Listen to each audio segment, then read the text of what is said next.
Hola, saya Deva Mahendra. Di film Kisah Tanah Jawa saya berperan sebagai Hao dan selamat datang di MD Interview.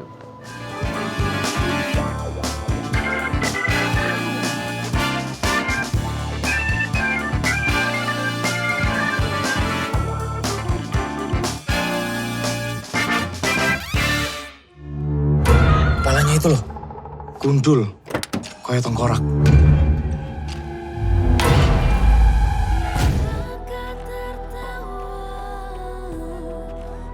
Di film Kisah Tanah Jawa ini saya berperan sebagai Hao.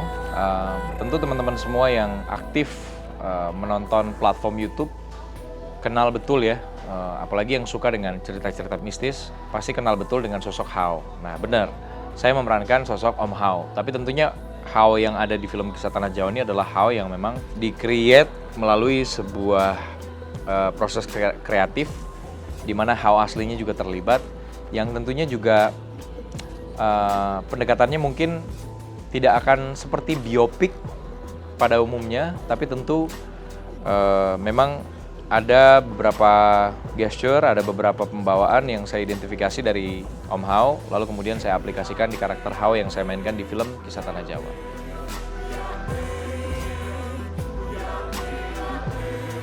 Sejauh mana saya tahu tentang Om Hao? Kenal secara personal sama Hao tuh, kalau kita tarik mundur waktunya mungkin di sekitar tahun 2015, 2016, if I'm not mistaken. Kita kenal pertama kali di situ, di sebuah project, kemudian dari situ berlanjut di project-project berikutnya dan masih silaturahim terus sampai akhirnya tiba di film Kisah Tanah Jawa ini dan akhirnya ketemu lagi. Jadi kalau ditanya sejauh mana saya kenal, nggak begitu jauh, tapi seakrab apa? Cukup akrab.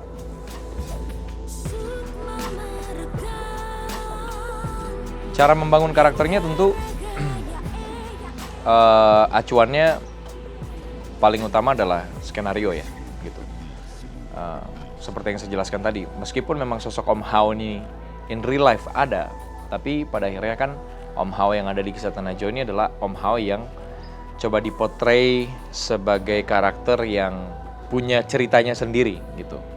Selain lewat skenario, diskusi tentunya dengan tim produksi, kemudian juga dengan Mas Awi sebagai director, dan diskusi juga dengan Om Hao-nya secara langsung gitu. Jadi memang apa yang saya coba mainkan, apa yang saya coba bawakan di sini adalah hasil dari rembukan kita bersama dan kita sepakati caranya seperti ini, pendekatannya seperti ini. Dan akhirnya saya aplikasikan ketika kita mulai syuting.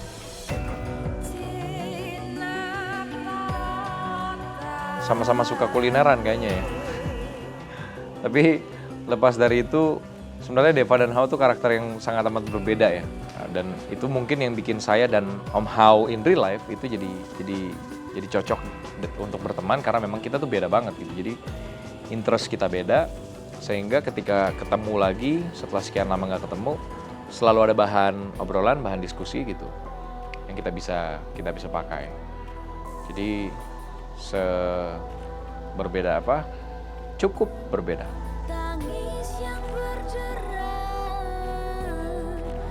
Membangun chemistry dengan Rida. Jadi sebuah fun fact, kerjasama pertama kali di Kisah Tanah Jawa ini adalah pertama kali memang kerjasama dengan Rida, yaitu Della Dartian ya. Tapi sebelum ini sebenarnya kami pernah bertemu, kami pernah workshop juga untuk sebuah project yang lain, lalu kemudian nggak jadi tuh.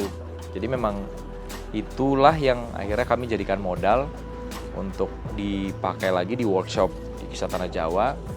Jadi artinya nggak butuh waktu lama sih untuk bangun chemistry, kemudian melakukan pendekatan gitu. Apalagi Rida dan Hao ini kan sahabat dari kecil gitu. Kami nggak begitu sulit menemukannya, terus meramu cara berinteraksi satu sama lainnya gitu, karena sebelumnya udah pernah kenal, udah pernah kerja bareng, udah pernah ngobrol panjang lebar, jadi nggak begitu sulit sih bangun chemistry-nya. Ini pertama kali bekerja sama dengan seorang Awi Suryadi. Saya suka dengan treatment kameranya, terus juga placement kameranya itu selalu menarik buat saya juga, yang selain kerja di film, suka nonton film, itu treatmentnya tuh menggelitik gitu. Artinya punya sesuatu yang berbeda gitu. Dan menurut saya di Kisah Tanah Jawa emang harus Awi Suryadi karena terasa pas aja gitu. Dan as a person, Mas Awi juga orang yang baik gitu ya. Kemudian cukup terbuka juga untuk beberapa input gitu. Ya, so far so good.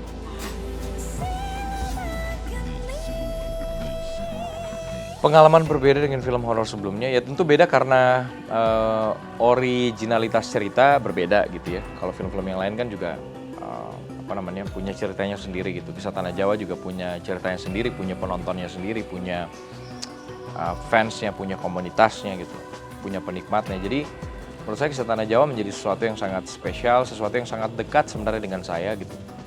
Kalau teman-teman pernah baca beberapa rangkaian dari buku-buku Kisah Tanah Jawa, kan ada beberapa buku tuh sebenarnya kan. Salah satu bukunya teman-teman akan menemukan di covernya ada satu review itu atas nama saya. Jadi Kisah Tanah Jawa dengan Deva Mahendra tuh nggak tahu kenapa selalu ketemu aja. Saya rasa semua film Indonesia layak ditonton, tapi yang menjadikan film Kisah Tanah Jawa menjadi berbeda dan harus karena kita tahu bahwa ini diproduksi di bawah naungan rumah produksi yang mencetak rekor film terlaris sepanjang masa di Indonesia. Kemudian di tangan-tangan yang tepat, DOP-nya keren, direkturnya keren, pemain-pemainnya keren. Dan yang pasti cerita yang ditawarkan adalah cerita yang dekat sekali dengan Indonesia. It's Kisah Tanah Jawa, men. Jadi nggak mungkin Kisah Tanah Jawa dari Afrika kan. Jadi ini sesuatu yang sangat Indonesia, roots-nya deket banget.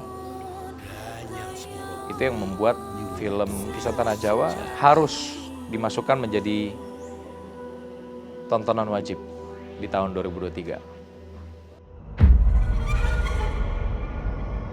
Setiap 10 tahun dia mencari mangsa agar terisi kekuatannya.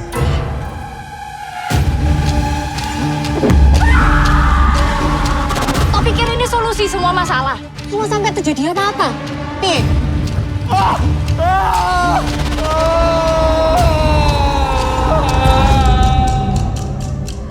Sebuah perjanjian dengan jin Banaspati yang akan membuatnya hidup selamanya sebagai pocong gundul.